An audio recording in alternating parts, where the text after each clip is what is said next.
Okay, for those who weren't here for the Russia panel, welcome to the Saltzman Forum. The question of whether a Russia-China alliance is likely is a big one. But in any case, it appears China would be the senior partner, and even without an alliance between Beijing and Moscow, China's rise poses the main challenge to Western dominance of the international order. And the meaning and prospects of Chinese power aren't entirely straightforward. There are two interesting recent books I've noticed that present different perspectives on the question, that China's rise is both or either underestimated or exaggerated.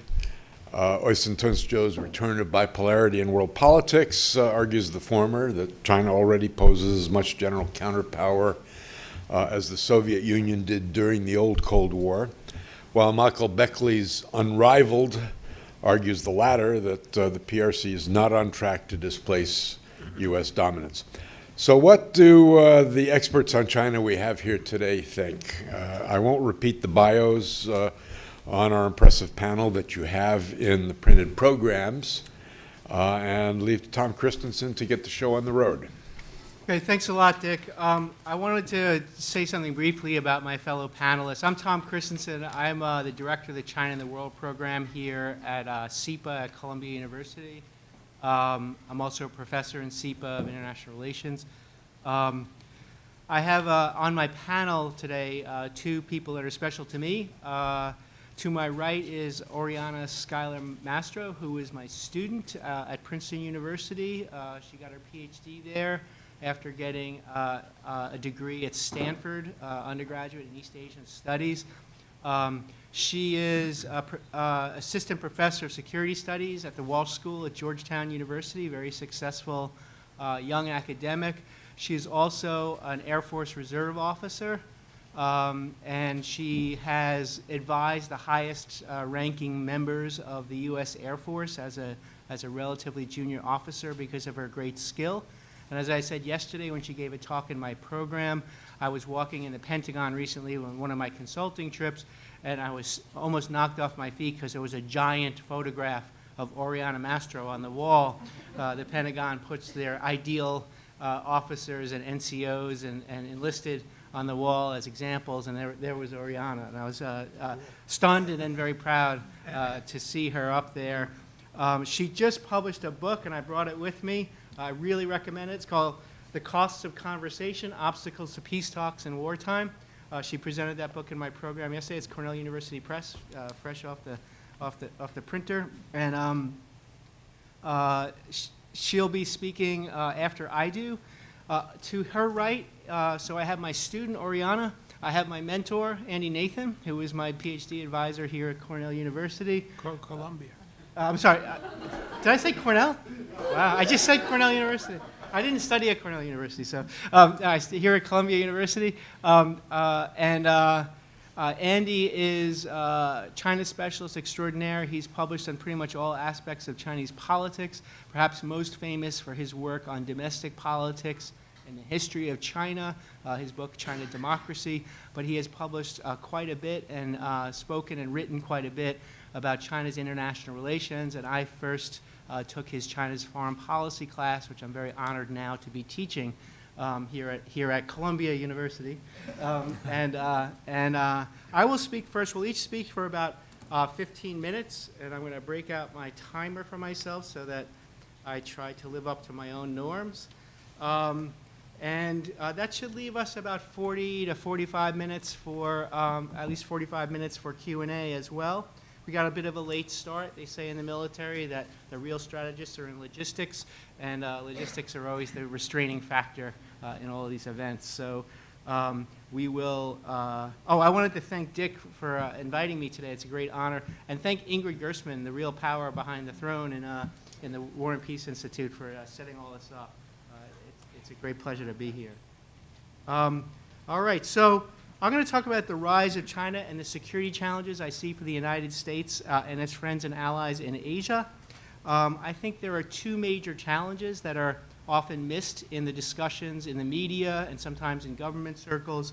The first is how to dissuade China from destabilizing East Asia by settling its many sovereignty disputes on its periphery through coercion and the use of force. East Asia is very important to the United States and to the world, and obviously important to America's partners in East Asia itself. And China can easily destabilize East Asia by settling those disputes in that fashion. I think this challenge is often missed by those who say that either China is trying to drive the United States entirely out of East Asia, or that China poses a global strategic challenge to the United States around the world. I see little persistent evidence that China is actively trying to drive the United States entirely out of East Asia.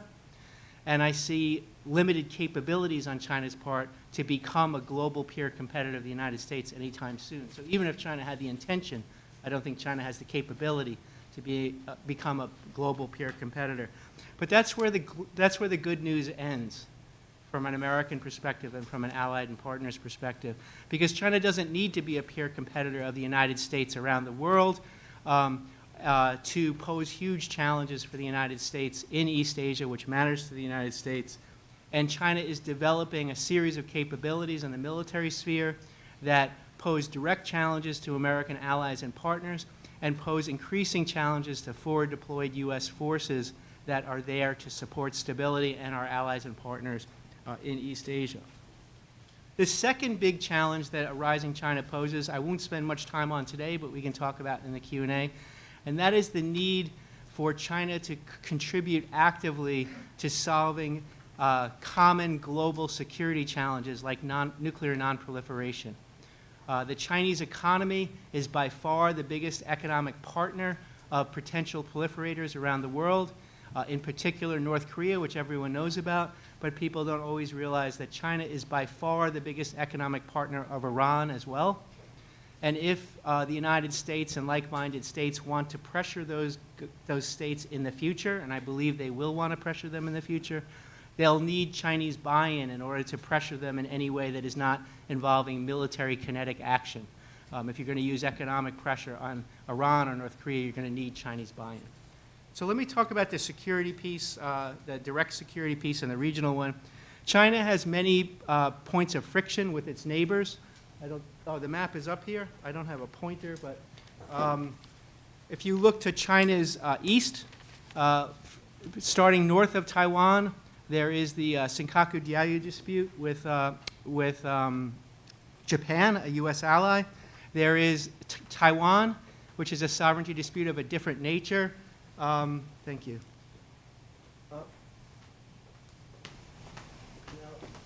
Forget it. Sorry. It doesn't matter. Pointer is where? Oh, there it is. There's the Senkaku Diaoyu dispute.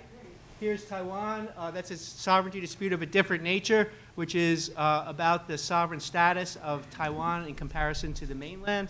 And then there's the South China Sea, where China has the 9-dash line that goes something like this. And you can see that 9-dash line here. That's the red one. And that's with 6 disputants. And China has developed capabilities to pursue its expansive claims in the South China Sea, the East China Sea, and in the cross-straits relationship that are quite impressive. There's been a fast growth in the Chinese economy since 1999. There's been an even faster growth in China's military modernization, particularly from that year on. China has developed asymmetric capabilities designed to counter a superior foe. Who is that superior foe? The United States. Those include accurate conventionally tipped ballistic missiles, including an anti-ship ballistic missile that can hit moving targets at sea. That's important to the U.S. And its power projection in the region, because it means that a great traditional advantage of the United States naval aviation could be put at risk from a great distance from the Chinese mainland. Submarines of increasing sophistication, cruise missiles that can be fired undersea from submarines, cruise missiles that can be fired from surface ships, advanced aircraft, and something that doesn't get enough attention, air defenses, with very sophisticated air defense systems, sometimes purchased, sometimes reverse engineered from Russia, that put at risk superior U.S. air power. Anti-satellite weapons, which could take away one of America's great advantages in warfare, which is C4ISR, which is a fancy Pentagon term to mean the ability to see and control forces in the battle space that depend fairly heavily on satellites that could be vulnerable. Cyber, everyone hears about cyber. The more you know about cyber, the less you can say about cyber, but it's an important aspect of future warfare. And then there's nuclear modernization, and I'll return to nuclear modernization in a moment. That hasn't gotten enough attention, I believe, in the U.S. literature about a rising China in terms of the importance of this asset for coercive power. So in addition to these asymmetric military capabilities against the United States, which are quite formidable, China has also beefed up its Coast Guard and its maritime militia, and it uses what are called white hulls, forces short of standing military, of formal military, to project administrative control and coercive power into these various areas on its periphery. None of this is domination by China. I don't think China is going to take over the world with this type of capability. But it's designed to deter, delay, or reverse any American decision to come into the region on behalf of any of the other regional powers that might be challenging China's interests. And that's something the United States really needs to take seriously. I don't think this is a new Cold War. The Cold War was awful. We shouldn't look nostalgically on the Cold War in any way. Some people do that because it seemed diplomatically simple. It was nasty. But in some ways, this is more complicated than the Cold War, at least the Cold War since 1962, from the Cuban Missile Crisis on, in that the Cold War had one big advantage over the current situation, the competition between the United States and China, and that is it was pretty clear where the lines were between the two camps, between the communist camp and the anti-communist camp. And this is important. People throw around the term social science a lot. A lot of stuff that people call social science isn't scientific by scientist standards, but some of it is. And one thing that has been proven in laboratories across gender, age group, culture, is that people around the world tend to take bigger risks and pay higher costs to defend what they believe is legitimately theirs than they do to get new stuff. Most people. There are exceptions, like Hitler, but thank God there are exceptions, right? So if that's true, having clear lines between two potential adversaries is very important because both sides know what offensive action looks like, and they know the risks they're taking if they're crossing certain lines of an accepted status quo. And in the Cold War, after the Cuban Missile Crisis, it was pretty clear where the two camps were divided and what offensive action would look like. If NATO went into Eastern Europe, into the Warsaw Pact, that would be offensive and very risky. If the Warsaw Pact went through the Fulda Gap into Western Europe, then that would have been very risky. And that was a very stabilizing thing. The problem in East Asia with these sovereignty disputes is that no one knows what the legitimate status quo really is. And it's my impression from talking to diplomats from the various disputant nations, Japan, from people on the island of Taiwan, and in the Southeast Asian countries that dispute in the South China Sea. I've talked to people from all those disputant nations except for Brunei. And everybody in those discussions, including the Chinese interlocutors I have, express what I believe is a sincere worldview that their claims are legitimate. They're based in history, they're real, they should be defended, and they overlap with each other. I take no comfort in that sincerity. I wish the Chinese interlocutors didn't believe that the 9-dash line was legitimate because it would be easier to deter them from taking action in those areas if they believed it wasn't really Chinese. But according to this social science theory, Tversky and Kahneman are the authors. They won the Nobel Prize for it. Daniel Kahneman was my colleague at Princeton. So there's that issue. There's no clear status quo. People are likely to dig in their heels really hard on these sovereignty disputes because they believe this stuff is really theirs, and the implications of backing down look very bad for them. The second issue is escalation risks. And one of the things the United States military has done very well since the end of the Cold War is it has disabled potential or actual adversaries from being able to reach and attack effectively U.S. forward deployed forces. It usually does that through relatively robust early action, crippling the defense capabilities of the target in question so that they can't really injure and kill our forward deployed troops and sailors and airmen. In the Chinese case, one of the problems for escalation is China has built its nuclear deterrent on the same spine as some of its conventional deterrent. So China has built accurate conventionally tipped ballistic missiles, and I mentioned nuclear modernization. China has moved from a relatively rudimentary nuclear force of liquid-fueled missiles, probably with the warheads not mated with the missiles, to more modern, more mobile, more ready solid-fuel mobile nuclear missiles. They've also put nuclear missiles on submarines. They also use submarines for the conventional deterrent. The reason I raise that is if the United States president is tempted, and he or she in the future very well may be tempted, to cripple the ability of Chinese forces to hurt forward deployed U.S. forces in the region, they would be attacking, that president, that he or she would be attacking, calling for an attack on capabilities that overlap with China's nuclear deterrent. Let's say command and control for submarines, command and control for missile forces. That would be very risky. Attacking the homeland of a nuclear power is something that no president has ever done. Now, China has a no first use strategy, but internal documents in China suggest that that's more of a guideline than a rule, and that there might be instances in which China would not abide by that no first use strategy. So that's a very risky thing as well, this problem of China's ability to reach out and hit forward deployed U.S. forces in a way that might tempt a U.S. president to go after those forces on the Chinese mainland to protect those forward deployed U.S. forces and do what in the military they say, shoot the archer, or the other phrase is go to the left side of the kill chain. In the Chinese case, that would look very different than Iraq or Afghanistan or other places that we've attacked in the past. Okay. Finally, there's domestic politics. And my argument has been for the last 10 years that the financial crisis made China move in two directions that are not good for U.S. coercive diplomacy. It made China more confident abroad because China felt stronger vis-a-vis the United States and its allies because the Chinese economy weathered the financial crisis better than they did. The second thing it did is make the Chinese Communist Party more nervous at home about long-term stability of its rule. And political scientists love 2x2 tables. I like them too.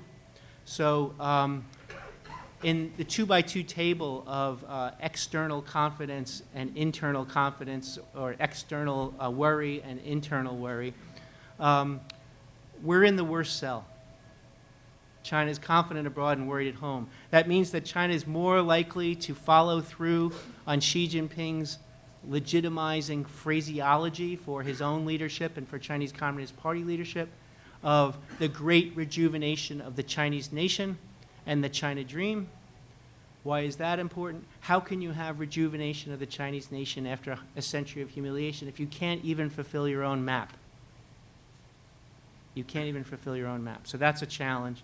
And then China isn't always the country that starts a particular tense moment or crisis. Other actors take actions. Since the Chinese Communist Party is worried at home, it is more likely to react harshly to challenges from the other disputants, and that makes China, I believe, in the worst cell in the 2x2 table for coercive diplomacy involving the United States and its allies in the post-financial crisis world of 2008 to 2019. There are good parts of the story, and I'll end with those. I don't want to be totally depressing.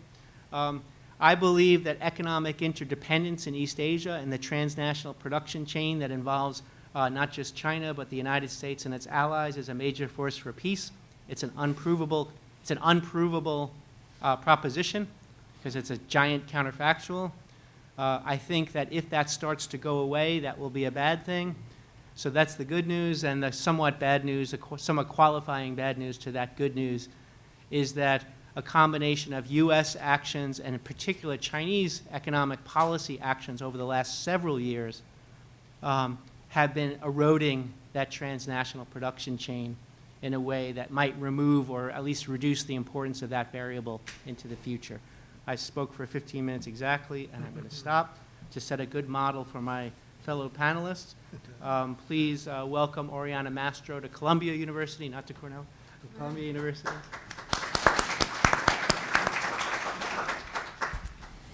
Thank you for having me here today. It's always a pleasure to make the trip up to New York.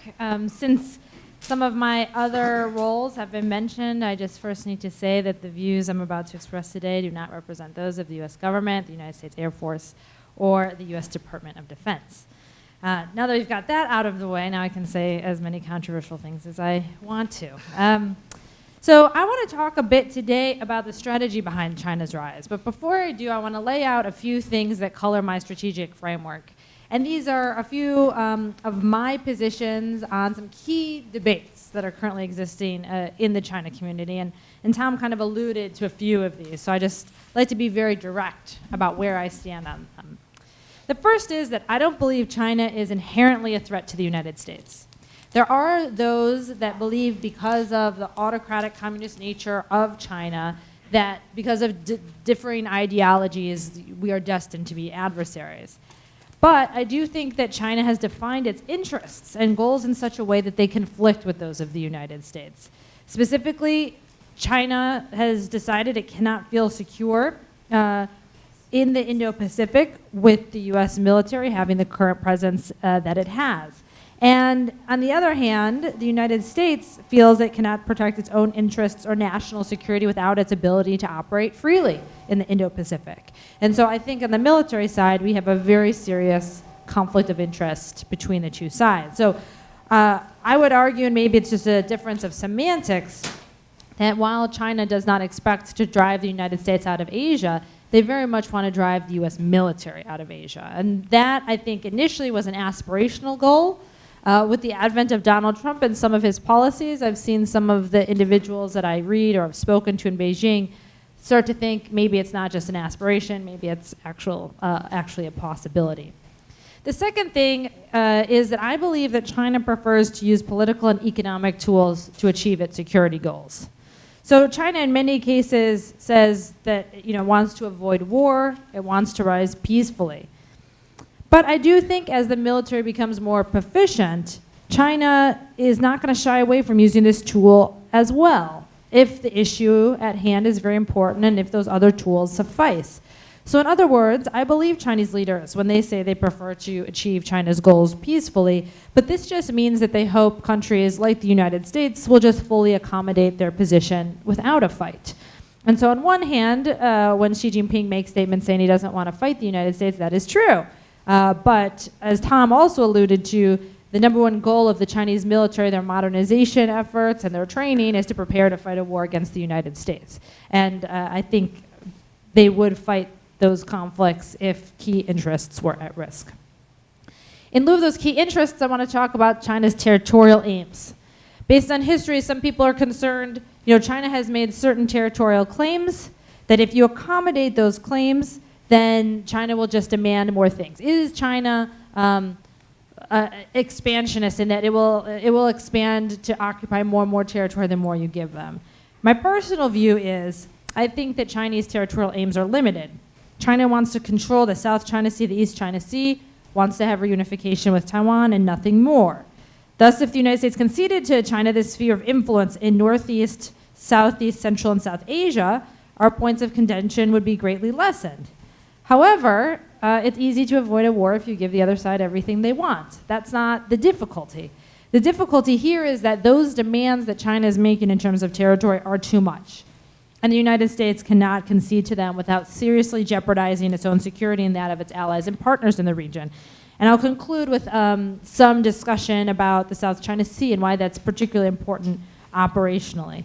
But the bottom line here is I'm not making an argument that China wants to dominate the world. I think even if you think of Chinese ambitions and aims as relatively limited, we're already in a very serious situation.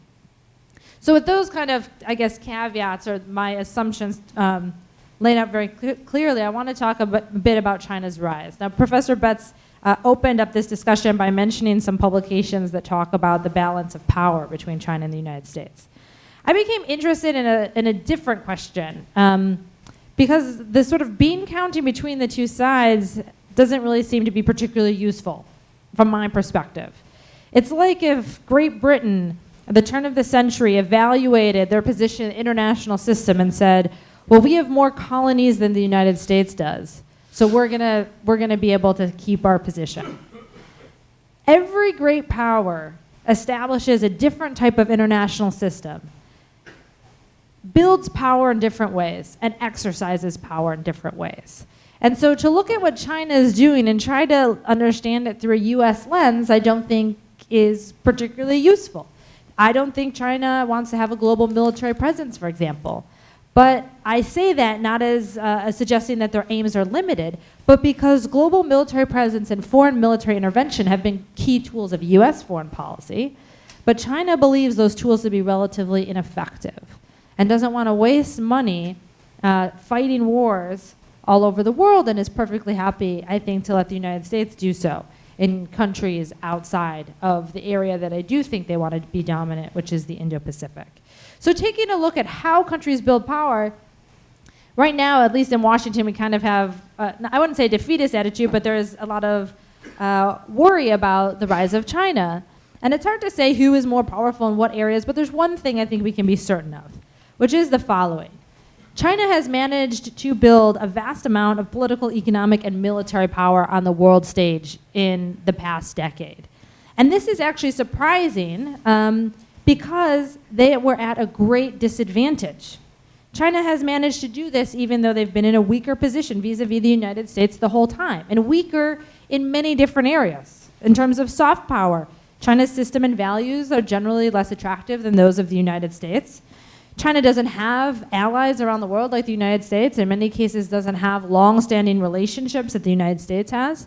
Chinese military is vastly inferior to that of the United States in terms of power projection capabilities.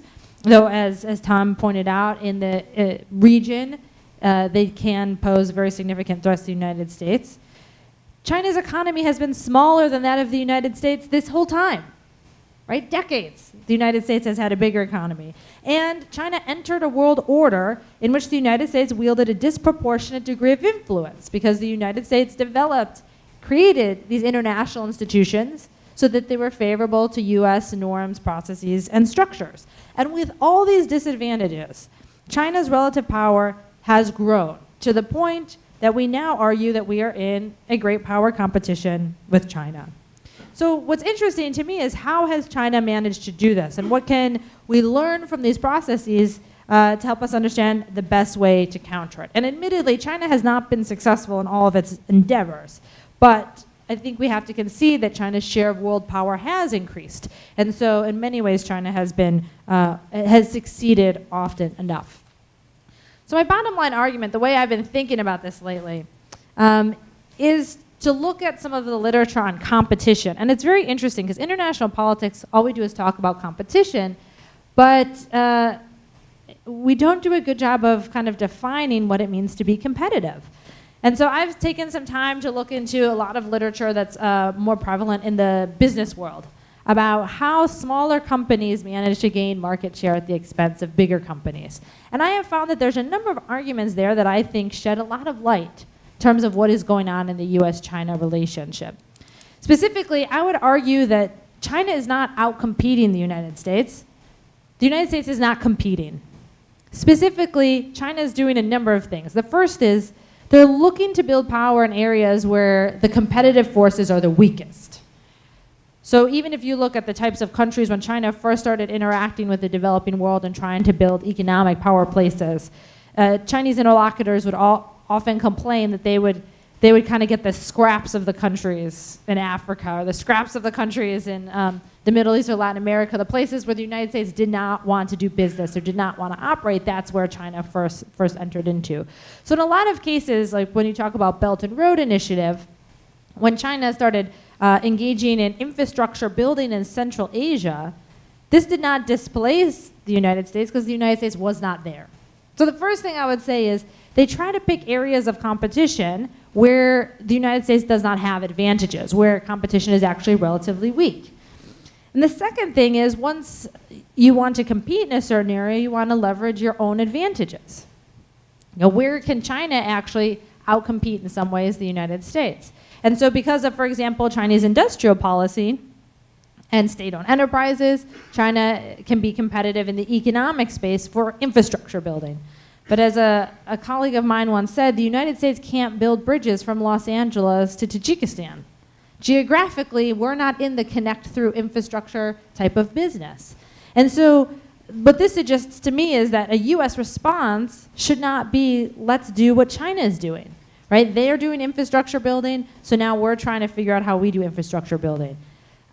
I don't know about New York, but just driving around Washington, D.C., or even taking the Amtrak up here, it doesn't seem like the U.S. comparative advantage is in infrastructure building, right? We should be focused on some things that we are better at. And since we don't have the benefits of, quote unquote, benefits of leveraging state-owned enterprises, maybe we have to think about where our advantages do lie and do things a bit differently. So the second aspect of this is that China leverages its comparative advantages in ways that are entrepreneurial, doing things differently than the United States. And this, I think, is very interesting, even if you think about political power. China has an organization, the United Work Front, that it combines public diplomacy and covert action into one organization. The United States, we do those things separately. I would say that that is a very entrepreneurial way of trying to influence debates about China around the rest of the world, right? The United States doesn't go around the world and use our political capital to tell leaders, we want you to have this position on our immigration debate domestically or on our tax debate domestically, right? Our foreign policy is really about, foreign policy, but for China, a lot of their foreign policy is actually very narrowly focused because they're expending a great deal of power and energy just to get other countries to have a position that's favorable to them about domestic issues within China. And so in this context, I'm thinking about the logic of what China is doing. I think it's useful to go through the different areas, kind of political power, military power, and then economic power. So on the political power side, if you think about this sort of entrepreneurial approach, trying to build power where competitive forces are the weakest and using China's comparative advantages, we know that China avoided international institutions during the Cold War, criticized them for being tools of US hegemony, and at some point, China decided it was to their benefit to be part of those institutions. And so I don't think it's useful to say, is China trying to undermine those institutions or strengthen those institutions? I mean, the bottom line is China's interacting in these institutions in ways that help China build power, whether it is putting people in senior posts that make certain institutions ineffective, like the Human Rights Commission or things of that sort on the United Nations, or when they can't leverage those institutions to help their own agenda, they build new institutions. And that, to me, is a very entrepreneurial way of approaching it. But I want to focus the remaining minutes I have on sort of the military power aspect, because this, I think, is the most entrepreneurial of them all. For example, we talk about China engaging in gray zone tactics, using sort of unconventional or non-military means to harass military vessels and aircraft in the region to complicate U.S. thinking. This, I think, is very innovative. And China is what we call A2AD strategy. This is the anti-access area denial strategy in which China developed very low-cost asymmetric capabilities to erode U.S. military supremacy. Again, this shows a great deal of innovation in the military realm. Instead of focusing primarily initially on power projection, China decided to focus on impacting the ability of other countries to project power. In this context, sequencing also matters. So why is this strategy of trying to be more entrepreneurial important? Two factors. The first is it lets China be more effective. Now, we don't talk about effectiveness in terms of what you get for your resources as much as I think we should in international relations. Maybe because it's governments that are doing it, so when we're wasting resources, we don't really care, right? But the bottom line is that China seems to be more effective in that they can use less power or less resources to do more than what the United States is doing. And so in the military realm, China is spending significantly less than the United States, and they have a bigger impact. And so in terms of the cost competition, if you take a look, I think I was talking to a Marine the other day who made the comment of how many hundreds or thousands of these missiles they can build and for the cost of one aircraft carrier, right? We're on the wrong side of this equation. And when it comes to, so the effectiveness is important. The second thing that's important is delaying U.S. responses. the United States now decides we're in a great power competition with China. We all pat ourselves on the back because, we're brilliant strategists and analysts that we have woken up to this competition that has been going on for decades, right? And we woke up to it because China basically has been so blatantly obvious now because they're at the point where they don't have to, hide their capabilities and bide their time anymore, that Xi Jinping has said, now we enter the world stage. And now it's so obvious. But it's been, for a couple of decades, China has been able to avoid a U.S. response by building power in areas where the United States wasn't as strong, by being more entrepreneurial about their approaches. And so I think this has been a very successful strategy for China. And nowhere has this success been more blatant than in the South China Sea, where the Chinese military position has gotten stronger and stronger. And since Tom left you on a positive note, I will leave you on a negative note, which is it is only a matter of time if the United States doesn't completely change its policies. I'm not talking about marginal changes of more security cooperation with Malaysia or more, routine operations with Japan, but I mean completely rethink our policies. China is very close to being able to militarily control the South China Sea. And if the United States cannot operate in the South China Sea, we cannot hold China at risk. And while Tom alluded to the fact that we've never discussed or thought about attacking the homeland of a country with nuclear... We never did it. We thought about it plenty. I would argue that the past couple of decades, we have seen a China that is well behaved. And that's because China is deterred. And China is deterred because the U.S. military is there. And I don't want to take a look at how China behaves if the U.S. military no longer has the option to hold China at risk. And so with that, I will conclude and pass it down to Andy.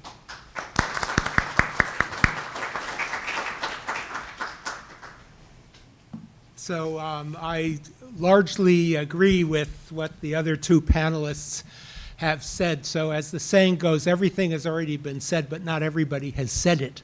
So now it's my turn to say the same things a little bit in a different way. So it seems to me that China's security strategy is driven by a sense of insecurity. Here I disagree a little bit with Tom because I think that the Chinese regime sees themselves as seriously threatened both externally and internally. I agree with him that after the 2007-8 financial crisis, China felt stronger. I agree with Oriana that Xi Jinping has now basically announced that China is entering the center of the world state. But at the same time, I think the Chinese leaders believe that externally they are surrounded by enemies, that the United States, although currently has a kind of incoherent foreign policy strategy, has a long-term strategic ambition to constrain China or even to change the Chinese regime, overthrow the Chinese Communist Party. And I think they also and that their other surrounding neighbors are permanently unfriendly to them, even if there's some kind of temporary accommodation, even with Russia, not to mention India, Vietnam, and Japan, and so forth. So the Chinese see themselves as externally threatened and also as internally threatened because although the regime has established tremendous control over society, I think they view most elements in that society, at least the middle class, the entrepreneurs, and the intellectuals, as inherently hostile to them, and they view their own Chinese Communist Party as infested with opportunists and those who were lazy and not committed to the mission, and as potentially very vulnerable to factional splits. Though it's almost the 30th anniversary of the Tiananmen incident, and I think for the leadership today, the lesson of that incident, that was when the Chinese Communist Party leadership was split between, over the whole first decade of reform, between those who wanted to substantially liberalize and those who wanted to keep control, and then in the crisis between those who wanted to dialogue with the student demonstrators and those who wanted to crack down. When that split occurs, the enemy forces at home and abroad rise up and take advantage. So I think the Xi Jinping domestic and foreign policy is driven by a sense of constantly walking on the brink of disaster and having to be alert 24/7 and to use all kinds of efforts to avoid a tragedy from happening. So that brings me to completely agree with both of the other panelists that one of the primary short-term or medium-term goals of China is to push back the American military cordon on China. We have to understand that the U.S. military, until recently and basically still now, surrounds China very, very close, very tight. It runs intelligence operations by air and by sea right outside the 12 nautical mile territorial waters up and down the China coast. We have our naval forces in the South China Sea and all around the Western Pacific. We have our bases in Japan, in South Korea, in Guam, Okinawa. We have our various military alliances and friendships all surrounding China, Central Asia, Korea, Japan, all the things that Tom pointed to. We're trying to build the relationship with Vietnam, with India, and so forth. We're in Afghanistan. We're around the borders of China. We're too close. It's too tight. No government can accept itself to be strangled like this. So China wants to push back the American cordon. That brings me to try to make a comment on the South China Sea.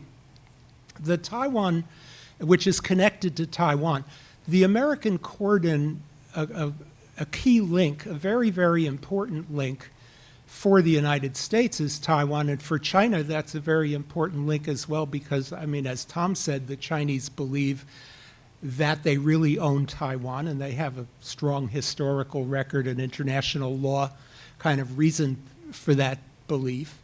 And if they could just neutralize Taiwan as a source of constraint on them, I mean, not to speak of actually controlling it and using it for power projection, which would be even better, but if they could just neutralize it as a key point of the American cordon, that would be a tremendous achievement. And I think that the South China Sea is important, among other reasons, for that reason. It is important because of the freedom of navigation principle. It is important for the reason that Oriana, I mean, she's basically talking about the same thing that I'm talking about, actually, which is that in a war over Taiwan, the South China Sea will be part of the battle space. And that requires the United States to be prepared to contest that battle space, which the U.S. has been doing for decades by surveying, by carrying out intelligence operations, by checking on Chinese radar installations and how they light up and what they do, and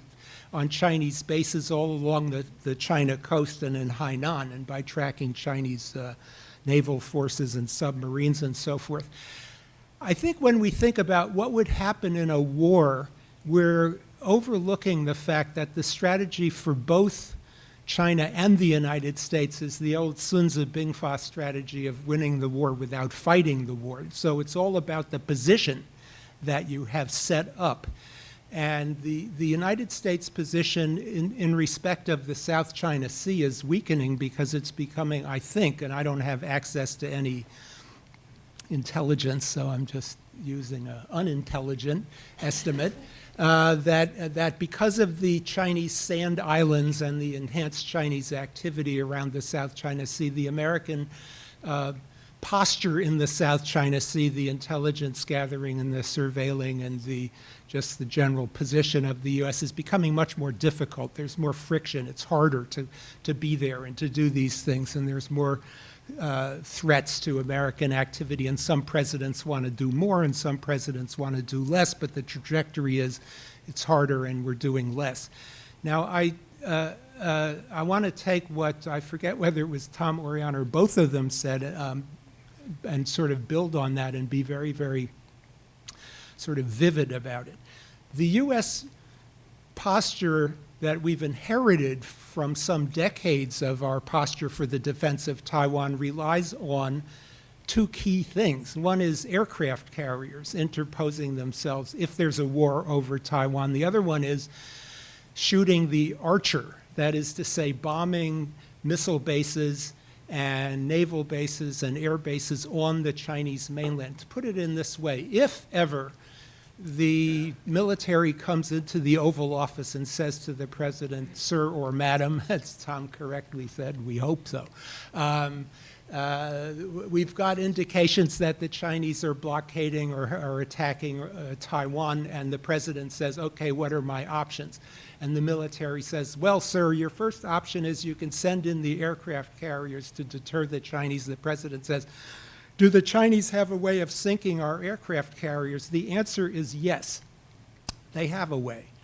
Can you guarantee that they won't be able to sink our aircraft? No, sir, I cannot guarantee that. How many personnel are on that aircraft? 6,000. How many personnel did we lose in Afghanistan in 18 years of war? 1,800. Am I right? You mean you want me to send in 6,000 personnel that might be lost in 1 minute?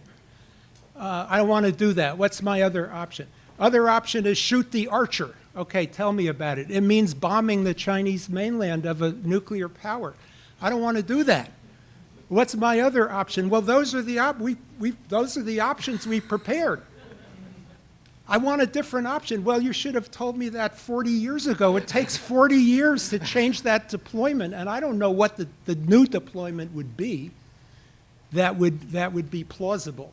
So in that sense, I agree with Oriana that although only she and I know this so far, Only and she the, and she know that. and the Taiwanese don't know it, but the ability of the United States to deter the Chinese from using military force is already gone. That doesn't mean they want to use it. In fact, now they don't need to use it. They just have to be very patient. Okay, I've stated that in an extremely, sharp-edged manner, so it's open for discussion. Other than pushing back the American cordon, and Oriana described it as getting the U.S. military out of Asia, that's a very strong version of it. I'm just talking about pushing back, and I'm not sure how much that requires exactly. I mean, they've already done, according to what I just said a minute ago, they've already accomplished a huge amount of it. What are China's longer-term strategic goals? And I think one of the special features of this moment in great power competition is the extreme ambiguity of China's strategic goals. Oriana discussed it in a very reasonable manner. Obviously, they want to increase their global influence. Is it only economic? Is the One Belt, One Road project really? It certainly is in part a way of keeping the Chinese economy growth up by exporting demand, exporting labor, exporting concrete. It is also certainly a way of getting diplomatic allies. But is it an attempt to fundamentally change the global order in some way? They certainly want to influence, as she correctly said, the future development of the world trade regime, of the development regime, of the human rights regime. They want to influence, elevate the norm of sovereignty, which is kind of a conservative normative position in the international system. But to what extent do the Chinese want to do some fundamental change to the global order? We really don't know the vision because they don't say, and perhaps they're even for themselves, those ambitions are evolving and they don't have a fixed long-term picture. They'll get what they, do what they find themselves able to do to some extent. I agree with Tom that at this particular point, the Chinese are not anxious to install regimes of the same type as they have in other places, but they generally find it more convenient to deal with autocratic regimes than with democratic regimes. Indeed, so do we. Everybody finds it easier to deal with those authoritarian regimes than with democratic regimes. So perhaps if they found themselves in a position to do so, they would begin to want to extend the Chinese model elsewhere. To what extent do they? Oriana says, I think Tom and she both think that they don't want to emulate the American model of a far-flung military base network and military alliance commitments, and that seems to make sense, but we don't know. So the ambiguity of Chinese strategic ambitions is a feature of the present moment that perhaps is adverse to Chinese interests in the sense that it breeds suspicion and resistance. But it can also be seen as beneficial because if they were to announce sort of Soviet-style ambitions to invade Western Europe and promote communist parties everywhere and so forth, that could also breed a great deal of resistance. So we just don't know. I want to comment something about, and there is, of course, pushback against Chinese influence really everywhere. So wherever the Chinese go with their money and their infrastructure projects, there's always the people in power sign the deal, and they are able to get both private benefit, corruption, as well as public benefit of saying, now we're building the railway and we're building the port. And then always the opposition party, whether it's in Sri Lanka, Pakistan, Malaysia, Zimbabwe, and so forth, says that that's a bad deal and it's corrupt. When the opposition party comes to power, they say, we're going to renegotiate this, Myanmar. And then they make a visit to Beijing, and then in some slightly revised form, that deal usually gets restored. So the bottom line of that piece of my argument is the famous phrase, money talks. And China has money at the present time. So it's a battle. But it's at this point, it would seem that the Chinese extension of influence is a bumpy road, but it's happening. Then finally, I want to talk a little bit about U.S. strategy, because this is also a moment in which the U.S. competitive strategy is also very unclear. And it seems to me that we have two strategies happening right now in American politics. One is an official strategy represented by such documents as the National Security Strategy of the United States and the things that our ambassadors and our military commanders say overseas, and our the sort of Republican security establishment says, which are things like there's a rising great power competition. The United States needs to be in that competition. We need to reassure our allies, consolidate our alliances, increase the effectiveness of our alliances. We need to be in the game. We need to, as Oriana said, enter these zones that we complacently abandoned. And then there's Trump's own strategy, and I know that Trump has approved the National Security Strategy of the United States, and so it was published with his endorsement. But I'm not sure that he either, well, I was going to say something snide. You can imagine what it is. I won't even bother to say it. But I think that at the same time, he has his own personal strategy, which is the opposite, as a matter of fact, which is the Trump gut strategy, which is to say the allies need to be shaken up. They need to be poked and prodded so that they do more, instead of being...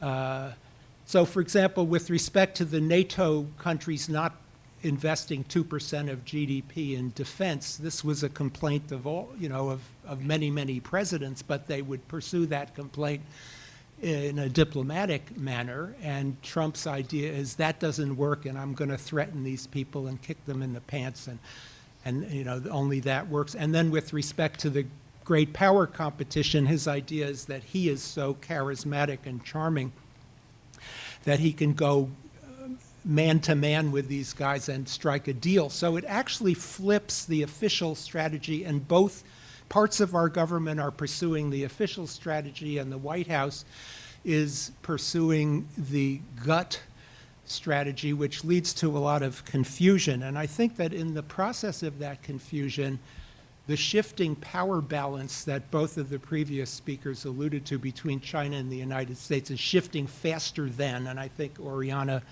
mentioned this, or I forget which of you mentioned it, that, Xi Jinping found that, space has just opened up for me. The Americans are wrecking their relations with the South Koreans and with the Taiwanese and with the Japanese and so on. What is that? Is the timer? Yeah. Do I have 17 No, you went minutes left? 17 minutes. I went over. You have I'm negative over. You have negative 2 minutes left. Oh, I see. I have 17 minutes left. He says I'm over.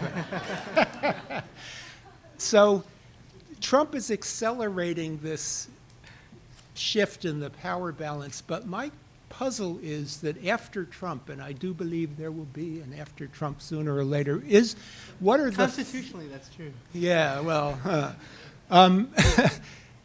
what are the deeper forces that are in the United States that are contributing to this, shall we call it, American decline? And how will they operate when you have a more conventional president and with a security apparatus that comes together and pursues one strategy? Is it economic weakness? Is it the paralysis of our system? Is it the rise of our nativistic impulses? Is it the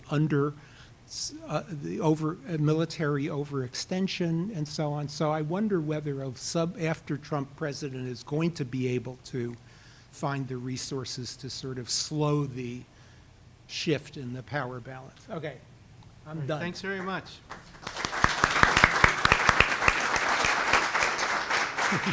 Okay, we have about 40 minutes, as promised, for questions. We're going to go till 2 o'clock. Please do ask questions. Try not to make speeches. And you can direct it to any member of the panel or the whole panel. And someone has a microphone? Okay, I wasn't here for the morning. I apologize. I was teaching. I wasn't sleeping in. I was teaching. They make him teach. They make me teach. That's what I signed up for. So. Oh, he's not a questioner. He's a microphone deliverer. Okay. No, in the way back. It looks like a question. My name is Mike Murphy. I'm a graduate of the Strategic Studies program at SAIS and was very interested to hear everything you all had to say, but really interesting that China has chosen to approach its military defenses asymmetrically.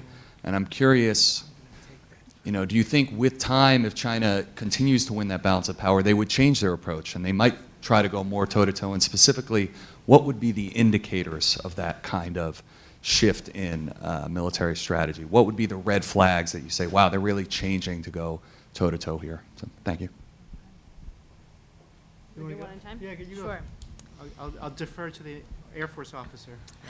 Yeah, so a few things. I have this desire, when I have more time, to write a paper called, I have the title, I don't have the rest of the paper, but called The Unintended Consequences of Deterrent Successes. Because a lot of what I think about when I'm thinking about strategy, what the United States could do at specific points of time, you always have to ask yourself, the action-reaction cycle, then how China responds, how we respond. Are we better off at the end of that, or are we worse off?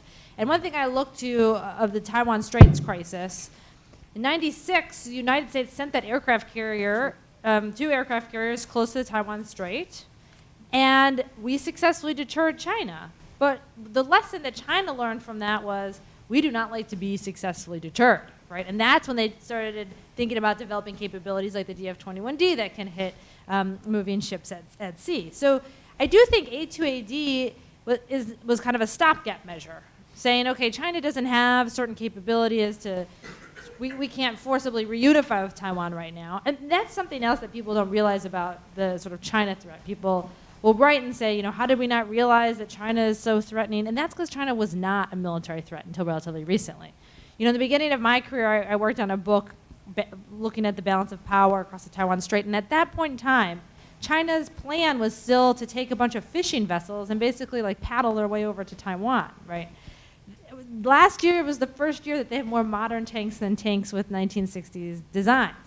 Their pilots used to not be able to fly over water. They just started air refueling. So a lot of this stuff is new. So the A2AD was a stopgap measure to be able to protect them, deter the United States before they could have their own capabilities. So I think there now has been a shift in that China is interested in projecting power itself. But this is still regionally. But when you say toe-to-toe, the issue is nothing is symmetric because the way that geography is set up, we're always in an asymmetric situation. The United States, it's like if you're going to have a boxing match, but the United States has to do a marathon beforehand. We are projecting power from the United States, and that's why our forward bases are so important, right?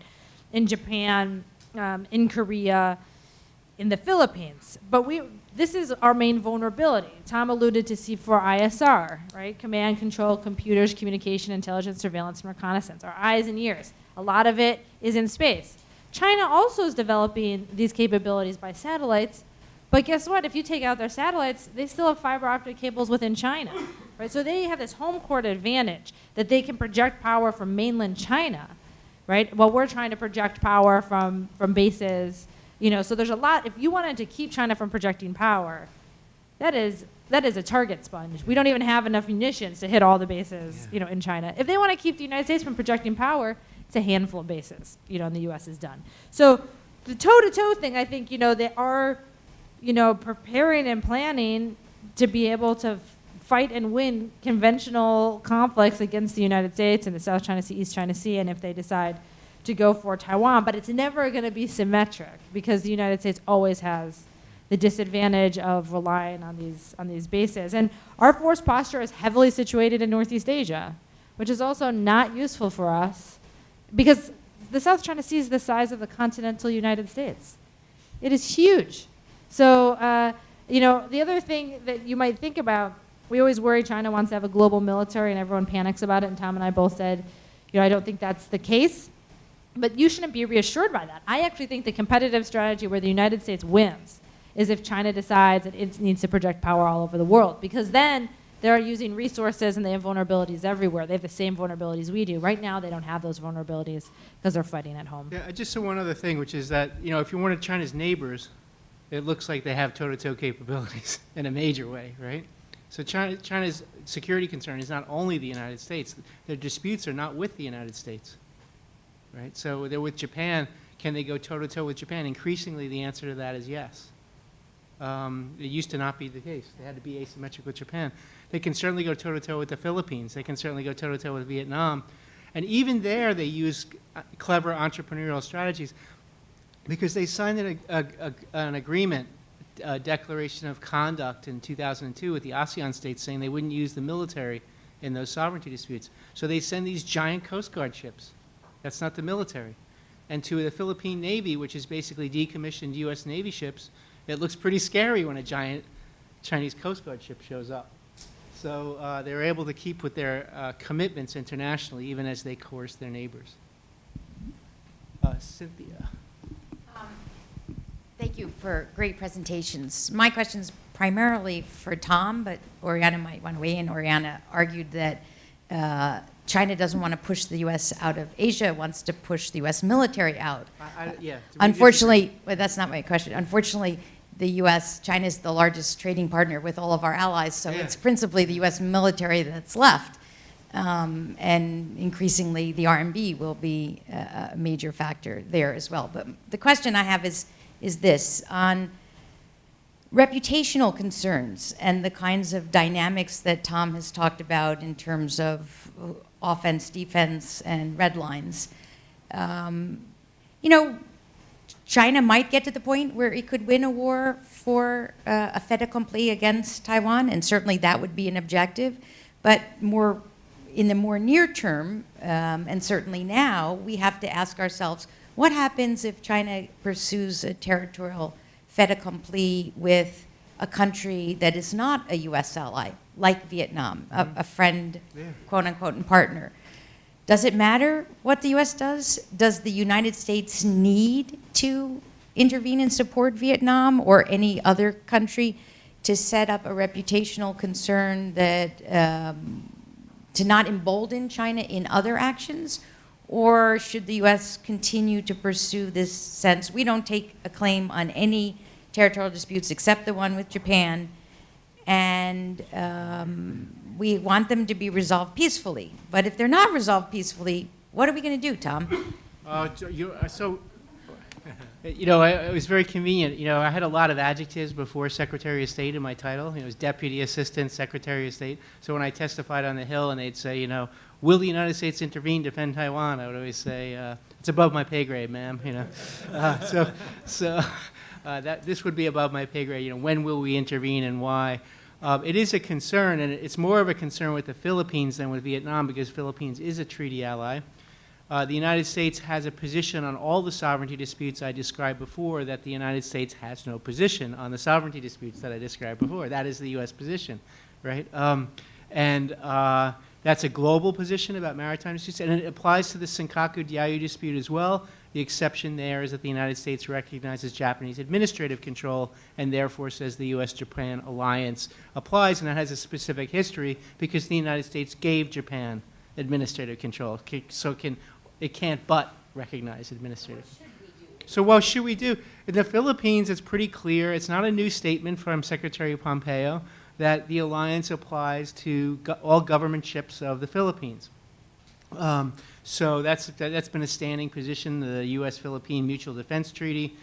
So you can remind countries of that no, we don't take a position on some reef or some rock, but if you start sinking Filipino ships, we will take strong exception at a minimum. But of course, no one can say exactly what the president would do in response because that's not any individual bureaucrat or secretary's job to do. But there, I think China would really have to think twice. And I don't want to get into too much detail on it, but there's a very unfortunate situation in the South China Sea, which is that a couple weeks after we bombed the embassy in Belgrade, the Philippines apparently intentionally beached one of their decommissioned U.S. Coast Guard cutters on a reef, and they still have a presence there. So there are these, one of the worst peacetime billets in military history. There are a dozen to 20 at any given time Filipino Marines living at Second Thomas Shoal on a rusting hull that's potentially falling apart, and they fish for food. I mean, it's incredible. Now, that's a commissioned Filipino ship. So what if the mainland ever attacked it? So that's the kind of deterrent message you can send. The Vietnam case is much harder. We as a nation, the United States, I have often said, I said it as an official, that we insist on peaceful settlement of the disputes. But does that mean we'll actually intervene if there's a violent change in the status quo? Because Vietnam has various positions. We don't recognize their sovereignty, but we see them out there. We recognize their reality. China's got various positions, right? And just to talk about the artificial islands, they don't really have any status, and some of them were built on low tide elevations, like at least a couple. Those don't have any status, and we say they don't have any status. So that's someplace we can take a position. They would be very bad places to be in a shooting war between the United States and China, but they pose a real problem for the other disputants, especially. Because these other disputants don't really have a way of countering those artificial islands the way the United States does. So that's a real challenge. I don't have an easy answer for you. That's been the position of the United States, that we don't take any position on sovereignty. We demand peaceful settlement. Would there be a strike against that position if Beijing were to change the status quo against Vietnam or the Philippines and we did nothing? For the Philippines, for sure. Vietnam, yeah, probably. And that's something that a U.S. president would have to consider. That's a tough problem when you don't have a claim. If I could just add, this is a primary example of just a failure of U.S. policy and a reluctance to make drastic changes to things that do not work. You know, yes, it's great. Secretary of Defense made a statement about Article 4 and the Mutual Defense Treaty. I didn't see anything out of Beijing of like, well, now that they've said this, let's stop doing what we're doing in the South China Sea. We're making marginal changes. And so there's two things that I think we should think about. Now, again, maybe we think about them, we game them out, we decide they're not good ideas, but I will tell you, when I usually mention these, everyone says, oh, no, we can't do that. But we haven't thought them through. The first one is the United States in the region to defend principles or defend our allies? They are two different things. We say we're there to defend freedom of navigation, then we're there to defend it. It doesn't matter if it's Vietnam's freedom of navigation that's being violated, Malaysia's freedom of navigation being violated, or the Philippines. But everyone kind of sees that we're kind of hypocrites because we're not there to defend everyone's freedom of navigation. We're there to defend our own, which is not actually right now in dispute. The fact that the United States Navy can sail through and China doesn't do anything does nothing to reassure everybody else there, right? Because if you're not the U.S. Navy, maybe China's going to harass you, right? So I think we should start thinking about, are we there to defend everyone's freedom of navigation? Can we put together coalitions of other countries? Can we patrol those waters? Can we protect and have convoys for fishermen who want to fish in areas that, according to international law, they can fish, so that the Chinese will stop harassing other countries that are legitimately pursuing their rights? And the second thing I'll say is about the sovereignty. U.S. position is, this is about the sovereignty of our allies. This is not about our allies. This is about U.S. sovereignty too. China has a position. on the EEZ that says the United States cannot be there. And this is a violation of US rights as well. And so we always talk about how who our allies are and what they want to do vis-a-vis China constrains us. Because a lot of times it's not will the United States come to the aid of, it's those countries don't want us to come to the aid of them because they don't want to be dragged into a conflict because the United States and China are in some sort of dispute. The Philippines is a good example. Indonesia, a lot of these countries say, US, back off, we don't want you kind of causing problems here. But that's why I think we have to, in addition to talking about the actual islands, it's the waters around the islands, and China has this interpretation of the EEZ such that they say all these islands that we've made should have their own EEZs, you know. They haven't said that. They haven't And clarified. but the way that they acted, behave they like behave like behave this. as if. Yeah. And then they have said that they believe this is an archipelago, which means that you can't sail through the waters between the islands. And that no one buys that because Japan doesn't even constitute an archipelago. And so through these legal arguments, they're basically saying the U.S. military can't be in the South China Sea. And so my point is, whether it's not just about who has territory over these islands, maybe the United States thinks about taking a stance and saying, anyone who has this different interpretation of EEZs that restricts freedom of navigation, we decide these islands are not yours. Everyone else, we can maybe have a discussion and resolve it peacefully, but if your position is that you're going to violate the sovereignty of others, then the U.S. position is we're against that. So I think we have to bring in, much more the fact that China is doing a lot more than just harassing, U.S. allies. They're trying to create a situation such that the United States doesn't have the ability to operate in the region, which we've decided we need to have in order to protect our national interests. I agree with a lot of what Oriana just said, except for the part that the strategy hasn't worked. China hasn't attacked the holdings of another claimant in the South China Sea Not since yet. 1988, and China's had the ability to do so for a very long time. I don't know just how many new capabilities China needs to attack the Navy of the Philippines or the Navy of Vietnam. And it has the capability to do it in spades, and has had the capability to do it in spades, and it hasn't. So I actually think the policy has been more successful than she allows, but I agree with all the challenges. I don't think we should start getting involved in these sovereignty disputes because there's something in the cattle industry called the nose ring, and you start getting involved in sovereignty disputes, Vietnam, the Philippines can pull us into conflicts with China whenever they please, and it's not always China that makes the first move in these crises.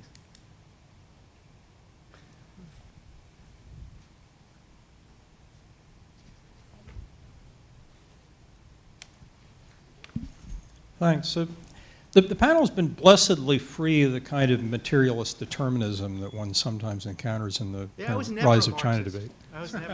I was never, even when I was young and had long hair, I wasn't a Marxist. Here. But I'd like to push the panel a little further in that direction, though. I mean, the military environment of the Western Pacific, especially if it ends up involving A2AD at some point, is going to be an extremely complex operating environment. Lots of new technologies and need to coordinate very far-flung military elements over very large areas in very short periods of time. I'm curious what the panel makes of the prognosis for China's ability to create the human capacity to manage all this. The skill in the form of the military operators, the leadership of it, the organization of it, the civil-military relations to support it, the relationship between society and regime and military behavior. I'm curious what you think of the soft side of China's ability to do what the technology could in principle enable, if the soft side of this military is up to the job. Do you think they will be? It depends on who their adversary is.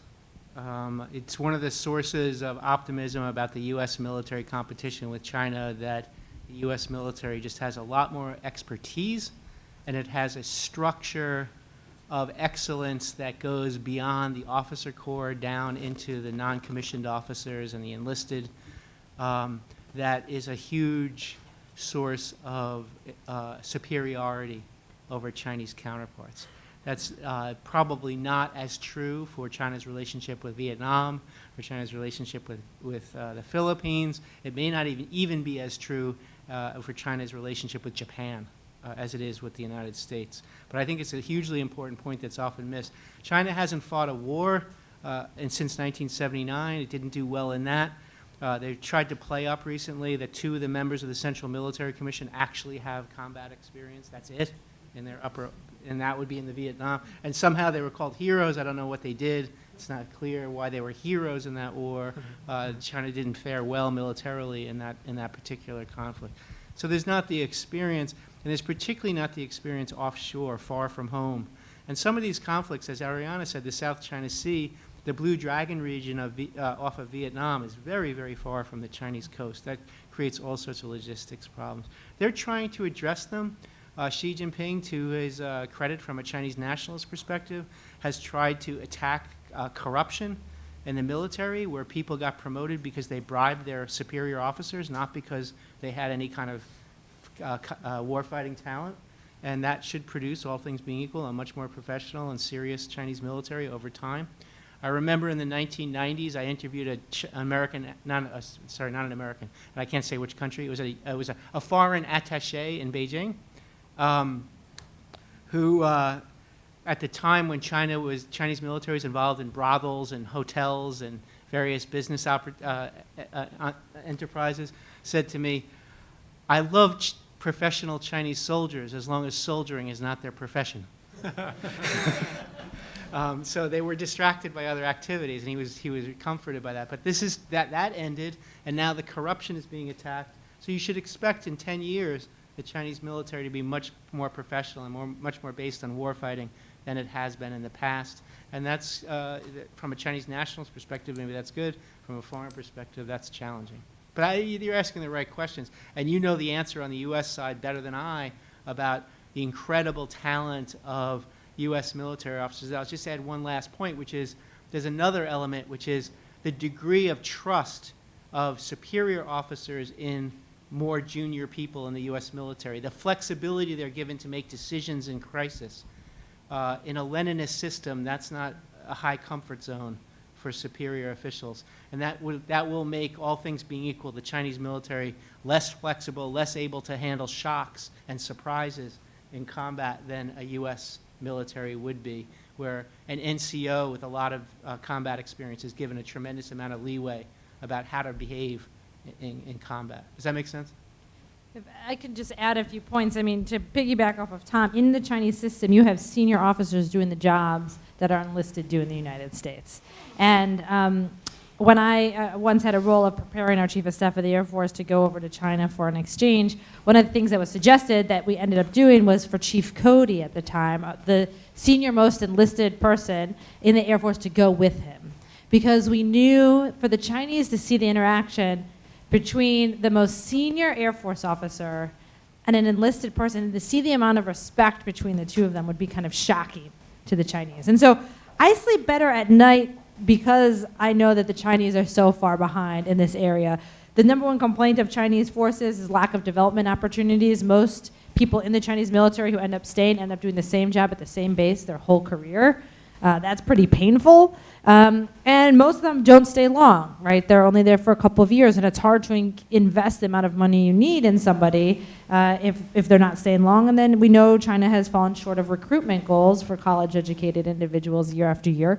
So on one hand, you know, the corruption, I keep on thinking, if my superior officers bought their way there, would I feel like I wanted to follow their orders? It takes a lot to teach someone to run towards bullets and not away from them.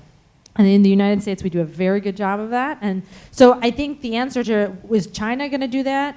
Well, we don't know. Xi Jinping doesn't know. And that's why he's so obsessed with this phrase of preparing for military struggle, because he came into power and took a look at his forces and said, I don't think that they're going to be able to do this. And two things on the other side, though, AI. So if you read Chinese writings about AI, they see this as a way of solving this issue to a degree, in that in the United States, we feel more comfortable with a human in the loop. China feels more comfortable with the humans out of the loop. They talk about how AI can help them make decisions in real time, be more agile if they can't rely on personnel. So that's one thing that might kind of help them to resolve this issue. And the second thing, had an admiral once say to me, which I think is very interesting. China hasn't fought a war since 1979. But the United States hasn't fought the wars we're thinking of fighting in Asia since World War II. Mm-hmm. So how prepared are we as well to fight these types of wars?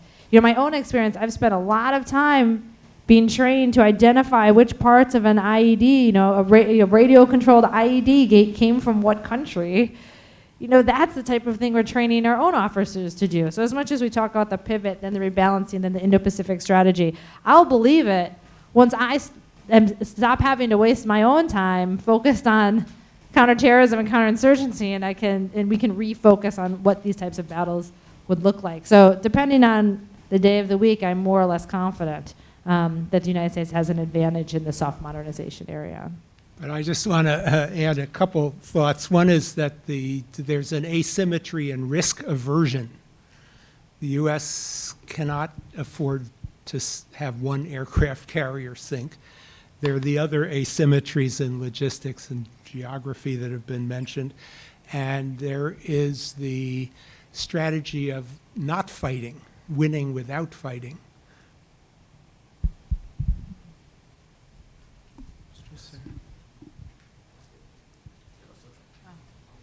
Oh, Bob Jervis, sorry. Can we get him one? Two questions. One, a little surprised in the discussion of perhaps a military confrontation, you mentioned Taiwan as a target, but not as an actor. And as you know, Michael Beckley and others have argued it's pretty much a porcupine, and that you can do a pretty good job of, if not defeating, holding out for quite a while and doing a lot of damage to China, and that that's certainly part of the equation. But the broader question is, if I'm understanding what all three of you were saying, it's sort of we have some time to prepare, but it wasn't clear to me what we should prepare for. That is, to oversimplify, to build up the forces to contest in the way being able to be in a better position if there's an actual military confrontation, or to pave the way for a peaceful retreat from what is their backyard. And, I could read, I think, what you'd said either way, so I want to push you to get off the fence and tell the president what you're going to say. I personally don't think we should leave the region and accommodate China's rise in that way. We have too many equities in the region. The region's too important to the world. I don't think that would produce a more cooperative China in other regions of the world later if we just simply gave them whatever they wanted because we were afraid of their military capabilities in East Asia. There are things, you asked about Taiwan first, there are definitely things Taiwan can do to make in particular invasion of Taiwan very difficult. It's already difficult, 100 nautical miles of water under hostile terms, very difficult to do. Taiwan can make Taiwan a much tougher nut to crack for invasion than it is today at relatively affordable prices and strategies. And we ought to be encouraging them. I think we are encouraging them. I have to say that President Tsai, the current president of Taiwan, gets that. And she seems to be wanting to go in that direction of creating asymmetric strategies for Taiwan against the mainland.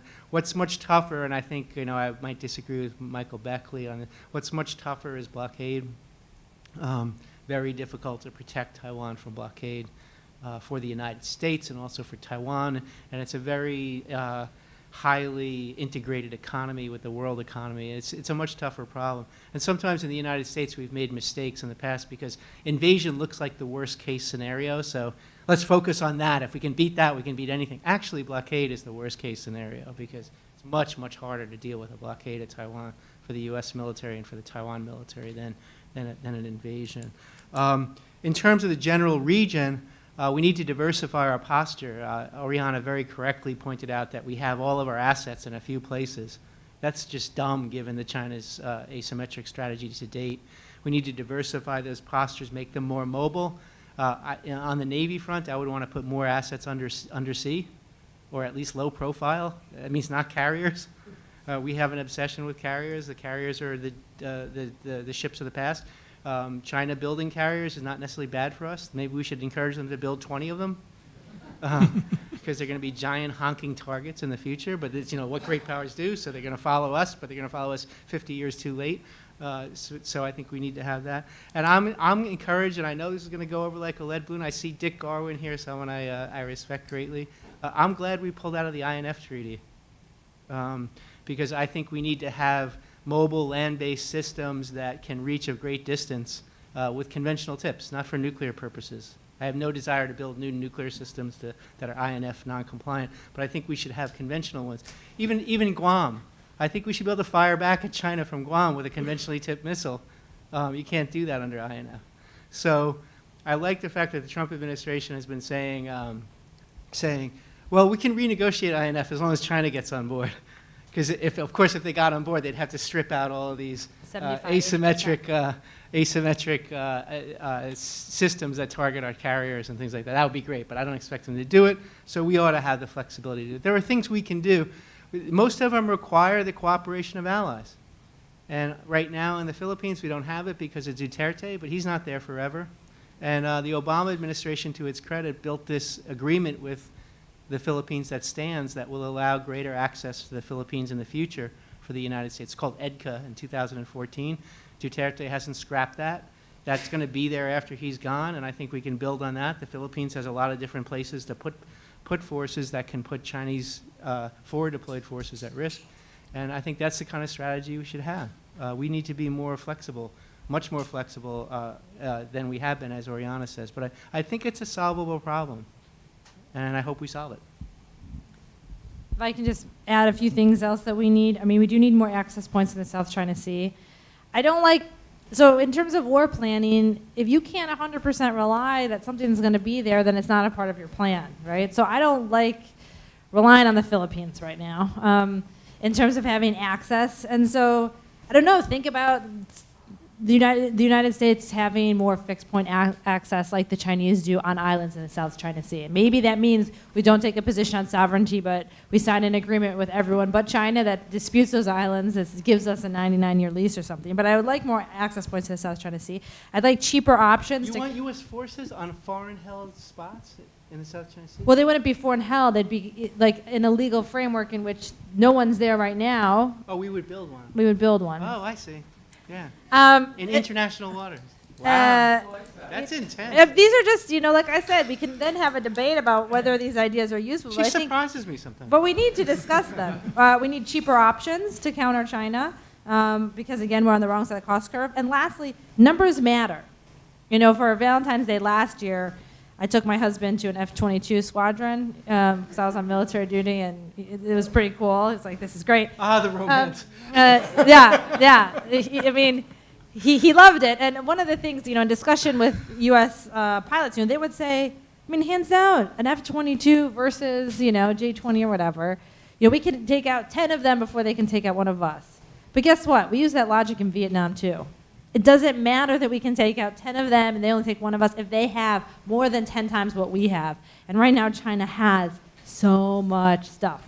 And so we have to think about building more things. And just on the last point about sort of I wish I lived in Michael Beckley's world of this confidence. Maybe it's because of my military background. I'm used to seeing kind of the worst case scenarios. But I will tell you, if the United States is having trouble militarily against China, porcupine or not porcupine, a lot of these places do not stand a chance. And so I think we want to help other countries, of course, improve their capabilities. But if our strategy is that we rely in any way on the military capabilities of Taiwan to be able to somehow defeat China, then we're definitely in trouble. So the United States really needs to think about, in submarines is a good way to go, but China's improving ASW.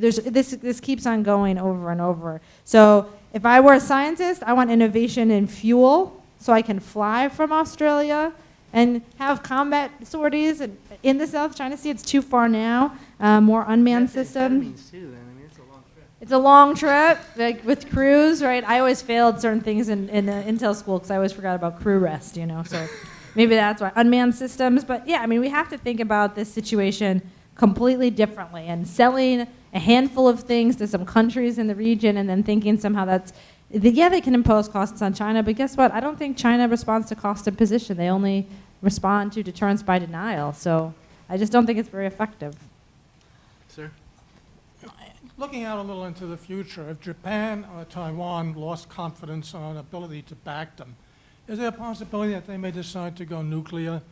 Would the prospect of that be enough to deter China from trying to be aggressive, from trying to push the U.S. military out of Asia? Would Taiwan have the capability, and would any initiation on their part be Andy, you want to answer cause one? the Chinese to Yeah, attack get in them here, at that Andy. point? I'll You answer haven't spoken in a Jervis. while. Well, the U.S. has long argued to the Chinese that you shouldn't push us out of Asia because our presence there benefits you by keeping other countries, including Taiwan, from going nuclear. You know, Taiwan twice had a nuclear program, and the United States squelched it twice. Apparently, the Chinese now don't buy that argument.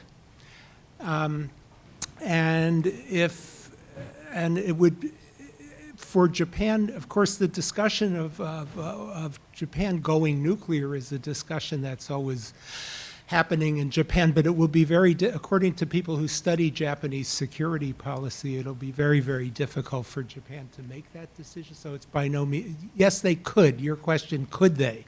Yes. Will they? Maybe not. If they do, what will China do about it?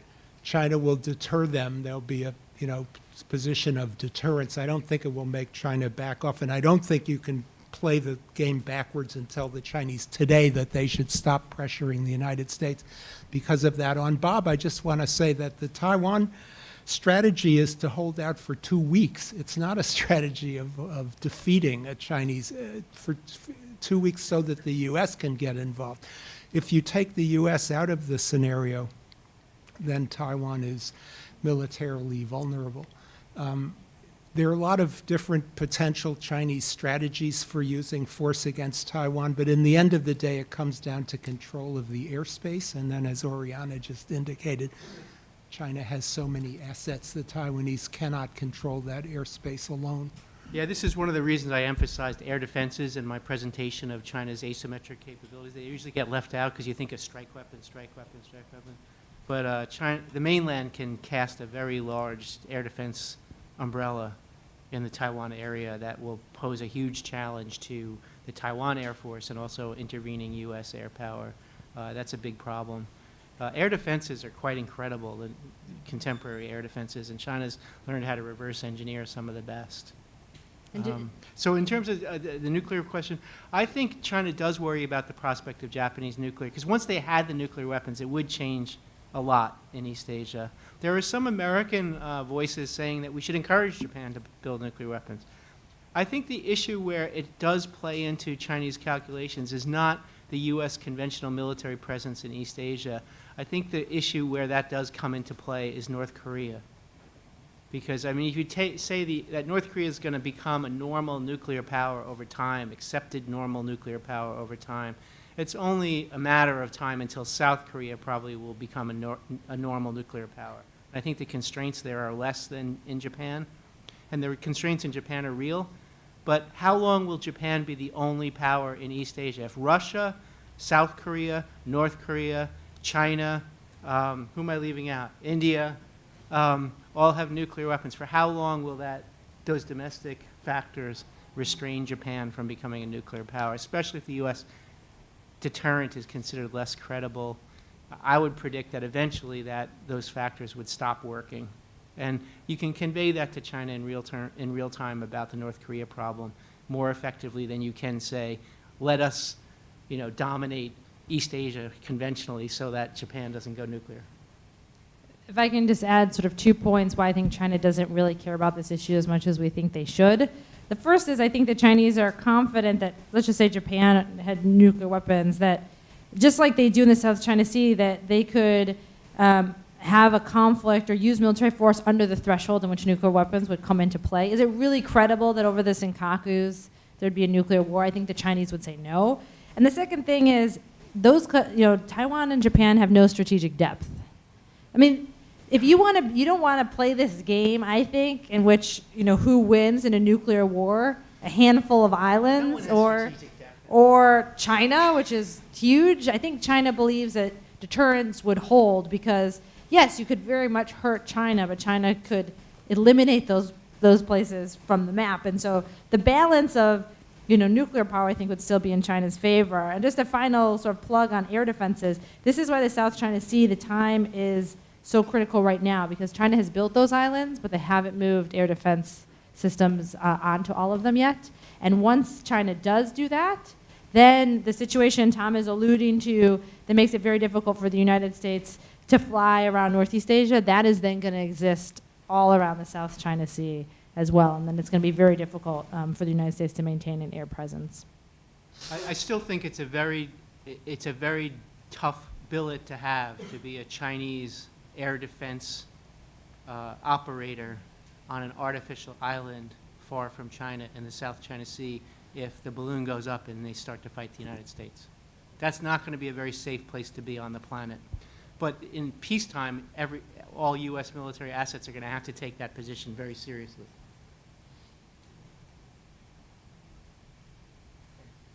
We're out of time. Oh, we're out of time. Time flies when you're having fun. Well, thank you all for your excellent questions, and thank the panelists, please, and thanks to Dick and Ingrid for having us. It was a great time, and I hope you enjoyed the session.